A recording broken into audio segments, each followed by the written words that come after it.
ప్రియమైన దేవుని పిల్లలారా, ప్రభు అయిన యేసుక్రీస్తు నామములో మీకు నా వందనములు. ఈరోజు మీ జీవితంలో దేవుని వాగ్దానాన్ని ఆశ్రయించాలనుకుంటున్నారా? మీ కష్టానికి ఫలితం రావాలనుకుంటున్నారా? మీ చేతి పనులకు దేవుని ఆశీర్వాదం కావాలనుకుంటున్నారా? అయితే ఈరోజు వాక్యం మనకిచ్చే హామీ ఏమిటంటే, మన చేతి పనులకు దేవుని ఆశీర్వాదం దయచేస్తాడు అని. ఈరోజు దేవుని వాగ్దానము ద్వితీయోపదేశ కాండము 16వ అధ్యాయము 15వ వచనము. ద్వితీయోపదేశ కాండము 16వ అధ్యాయం 15వ వచనం వాక్యం ఇలా ఉంది: నీ దేవుడైన యెహోవా నీ రాబడి అంతటిలోనూ, నీ చేతి పని అంతటిలోనూ నిన్ను ఆశీర్వదించును అని. ఈ వాక్యంలో దేవుడు మనకు ఒక గొప్ప హామీనిస్తున్నాడు. ఇది కేవలం ఒక ఆధ్యాత్మిక వాగ్దానం కాదు, ఇది భౌతిక జీవితానికి కూడా వర్తించే వాగ్దానం. ఈ వాక్యంలో రెండు ముఖ్యమైన విషయాలున్నాయి. మొదటిగా, నీ రాబడి అంతటిలో ఆశీర్వాదము అంటే మీరు చేసే ప్రతి పనిలో, అది ఉద్యోగం కావచ్చు, వ్యాపారం కావచ్చు, ఏ వృత్తి అయినా చేస్తుండొచ్చు, వాటన్నిటిలోనూ దేవుడు ఆశీర్వదించగలడు అని. రెండోదిగా, నీ చేతి పనుల అంతటిలో ఆశీర్వాదం అని అంటే మీరు ఏ పని చేస్తున్నా అది దేవునికి నచ్చితే ఆయన దానిలో అభివృద్ధిని, విజయాన్ని, శాంతిని ఇస్తాడు.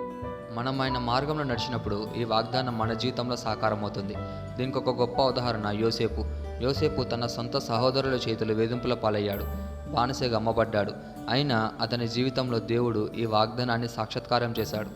మనం ఆధునిక దృష్టిలో చూస్తే అతను ఒక వలస కార్మికుడు, పనివాడుగా ప్రారంభించాడు, అన్య దేశంలో తలదాచుకోలేని స్థితిలో ఉన్నాడు. కానీ దేవుడు అతని చేతి పనులకు ఆశీర్వాదం దయచేశాడు. అతడు చేసే ప్రతి పని విజయవంతమయ్యేది. చివరికి ఐగుప్తు దేశంలో ప్రధానిగా నియమింపబడ్డాడు. ఇది మనకు స్పష్టంగా చెప్తుంది, మనం ఎక్కడున్నా, ఏ స్థితిలో ఉన్నా దేవుని ఆశీర్వాదం మన చేతి పనులను అభివృద్ధి చేస్తుంది అని.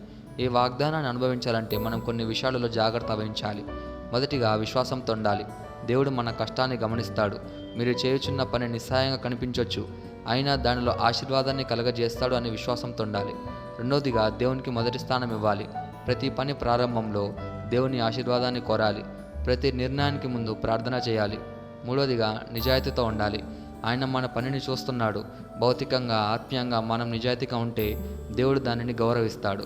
నాలుగోదిగా, ఇతరులకు సేవ చేయాలి. మన పని ద్వారా ఇతరులకు ఆశీర్వాదంగా ఉండాలి. అప్పుడు దేవుడు మరింతగా మనల్ని ఆశీర్వదిస్తాడు. ఈ వాగ్దానాన్ని మనం స్వతంత్రించలాగున మనం ప్రార్థన చేద్దాం. మమ్మల్ని మిగిలిగా ప్రేమించిన ప్రియా పరలోకపు తండ్రి, నీకే కృతజ్ఞతాస్తుతులు, వందనాలు చెల్లించుకుంటున్నాం ప్రభువా. ఈరోజు నీ వాగ్దానాన్ని మా హృదయంలో నాటుతున్నందుకు నీకే కృతజ్ఞతలు చెల్లించుకుంటున్నాం ప్రభువా.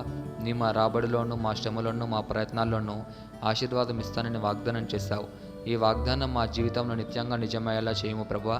మా కుటుంబాలకు, మా దేశానికి, ఇతరులకు మేము ఆశీర్వాదంగా ఉండేటట్టు చేయమని ప్రార్థిస్తూ యేసుక్రీస్తు నామములో అడుగుచున్నాము తండ్రి, ఆమేన్.